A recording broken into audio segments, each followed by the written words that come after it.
Hai, welcome to Candu Candu, channel dengan informasi unik dan menarik yang bakal bikin kamu candu-candu. Di video kali ini kita akan masuk ke segmen candu horor. Kita akan bahas 6 fakta dan kejadian mistis seputar syuting film horor KKN di Desa Penari. Oke, langsung lanjut ke fakta nomor 1. Fakta nomor 1, lokasi syuting film bukan di Desa Penari sesungguhnya. Lokasi syuting sebagian besar ada di Yogyakarta. Padahal isu yang santer terdengar, Desa Penari ada di daerah Banyuwangi. Lokasi awal tempat mahasiswa KKN adalah di Pluyon Kalikuning yang berada di Kabupaten Sleman. Pluyon Kalikuning sebenarnya nggak serem loh, malah pemandangannya asri dan menarik. Bisa banget buat wisata nih Sobat Candu. Untuk Desa Penari di film, lokasinya di Padukuhan Ngluweng, Kelurahan Ngeleri, Kecamatan Pelayan, Kabupaten Gunung Kidul.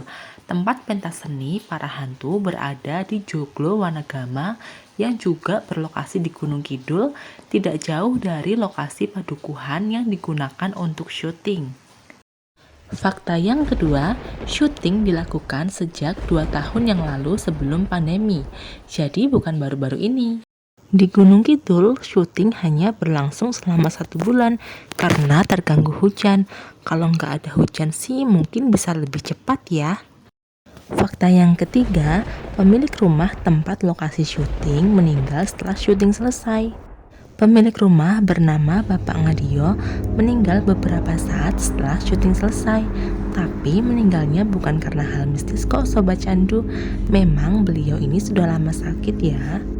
Fakta yang keempat, rumah utama tempat lokasi syuting kini sudah lama kosong.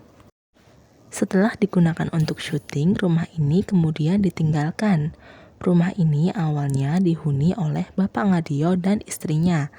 Namun setelah syuting, mereka merasa takut saat tinggal di rumah. Selain itu, Bapak Ngadio pun sudah sakit-sakitan. Kemudian setelah Bapak Ngadio meninggal, sang istri kembali ke rumah anak-anak mereka.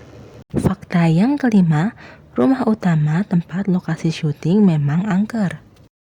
Saat seorang tetangga berinisial R menyambangi rumah tersebut, ia mengucapkan salam dan terdapat jawaban dari dalam rumah. Namun setelah ditunggu hingga 10 menit, tidak ada orang yang keluar dari rumah. Kemudian ia bertemu dengan cucu Bapak Ngadio. Cucu Bapak Ngadio mengatakan bahwa kakek neneknya sedang melakukan terapi, sehingga rumah tersebut kosong. Wah, terus tadi siapa ya yang jawab salam? Fakta yang keenam, rumah lokasi syuting akan dijual. Masih seputar rumah utama lokasi syuting, karena sudah lama kosong, pemilik rumah pun akhirnya memutuskan untuk menjualnya.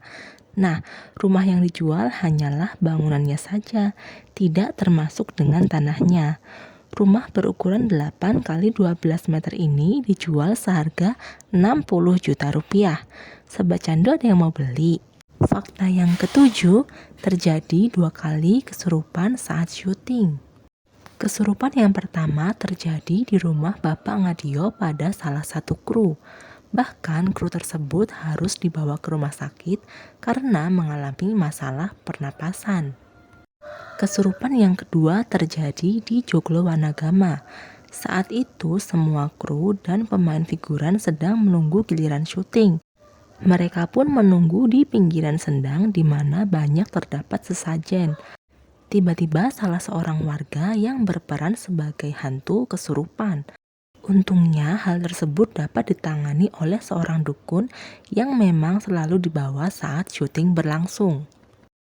Nah, itu dia fakta dan kejadian mistis saat syuting KKN di Desa Penari.